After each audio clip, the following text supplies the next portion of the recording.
আমার ছোট ভাইয়ের তো একটা গতি হইলো, কিন্তু আমার কোনো গতি হইলো না কুসুম। এই জীবনের কি দাম আছে? জীবনের অবশ্যই দাম আছে। বাবুল ভাইয়ের বিয়েটা হয়ে যাক, এরপর আপনার জন্য একটা সুন্দর পাত্রী। আমার বিশ্বাস তোমার জন্য সুন্দর বউ পাবো। আমার কপালে আসলে বউ নাই। বাবুলের বিয়ে হইলে আমি মালয়েশিয়া চলে যাব। আমার জীবনে একজনই আসছিল কুসুম। কুসুম ছাড়া আসলে আমার জীবনে কিছু হবে না। আবার তুমি কুসুমের নাম উচ্চারণ করতেছো। আমার নাম যদি আবার উচ্চারণ করো আমি কিন্তু এখান থেকে চলে যাবো। আরে বাবা, যাইতে হবে না, কথা প্রসঙ্গে বলে ফেলছি। তোমার নিয়ে আমি কোনো ধরনের কোনো কথা বলবো না। আচ্ছা এখন বাদ দাও তো। আচ্ছা শিউলির বিয়ার খবর কি কও? কি কথা হইলো? রবি ভাই তো আমেরিকা চলেই গেছে। আপার কাগজপত্র জমা দিছে। ভিসা হইলে আপাও চলে যাবে। তুমি বাড়ি গিয়ে আপার লগে দেখা করবা। আর যদি কোনো জরুরি কাজ থাকে আপারে তাহলে সহযোগিতা করবা। কি করবা তো, নাকি আমার উপর রাগ কইরা আমাদের বাড়ির আশেপাশেই যাইবা না? এটা কি ধরনের কথা বললা তুমি? আমি তোমাদের কোন কাজে থাকি না? সব কাজেই তো থাকছি। এইবারও কোনো ধরনের কোনো প্রয়োজন হলে সবার আগে তোমরা আমরাই দেখবা। কোনো একটা কথা বলি, তোমার আর আমার বিষয়টা একান্ত ব্যক্তিগত বিষয়। এটার সাথে বাড়ি বা পারিবারিক বিষয়ের সাথে ক্লাশ করবে না। ওটা আলাদা, তোমার বিষয়টা আমার বিষয়টা আলাদা। খুবই খুশি হইলাম।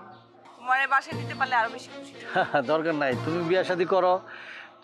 বিয়ে শাদী করার পরে তোমার জামাই এনে গ্রামে যেও, আমি একটা অভ্যর্থনা দেব তোমাকে। তোমার জামাইরে দেখে আমার মন কাঁদবো, কিন্তু আমার চোখে পানি বেরোবো না। এই একটা কথা আছে না, অল্প সুখে কাতর, অধিক সুখে পাথর। তোমার বিয়ের পরে আমি পাথরে যাব। তুমি আবার আগের কথায় ফিরে গেছো। আগের কথা চলতে থাকলে তোমার কথা শেষই হবে না, আমি খুব ভালো করে জানি। অবচেতন মনে ফিরে যায়। আমি তো মানুষ না, একটা কাঠের বস্তু, জড় পদার্থ হয়ে গেছি।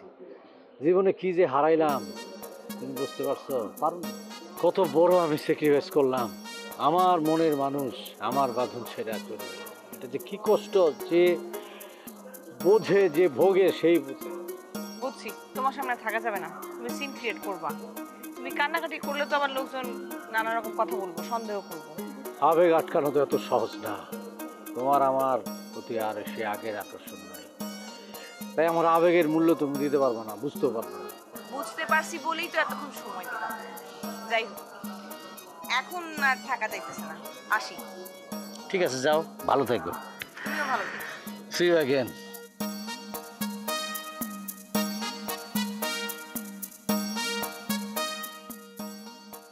এই আপা আপা শোনেন, মানে আপনার সাথে একটা কথা ছিল।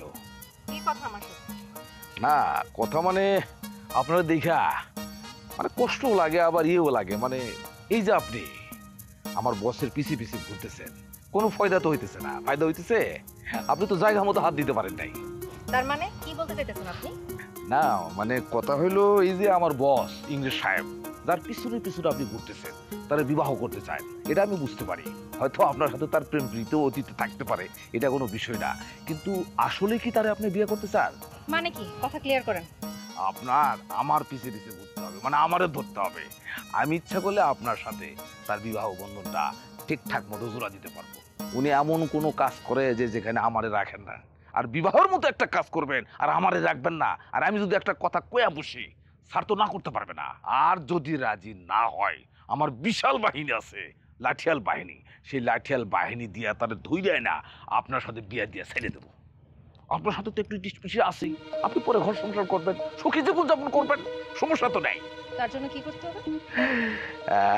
আপা আপনি বুদ্ধিমতী, এইবার লাইনে আইছেন। এই পারপাসে আপনার কিছু খরচাপাতি করতে হবে। কত টাকা খরচ করতে হবে? না মানে আপনি মেয়ে মানুষ, মায়ের জাত, শুরুতেই কইছি আপনার জন্য 2 লাখ টাকা। কি, 2 লাখ টাকা? হাহ, আমার কাছে এখন 20,000 টাকা দেওয়ার মুরত নাই, আবার বলতেছে 2 লক্ষ। 20,000 টাকা?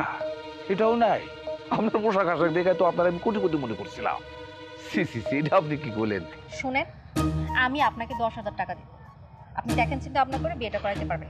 ওরে আল্লাহ রে আল্লাহ, 10,000 টাকা? এটা কোনো টাকায় উলে আসবো জানে? এটা আপনি কইতে পারলেন? ঠিক আছে, তাহলে লাগবে না, আমি চলে যাই।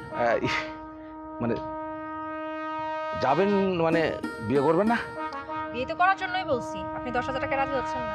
তো শোনেন, এই যে 10,000 টাকা দেবেন, এটা কি আপনি নগদে দেবেন? ডেফিনেটলি নগদে দিব।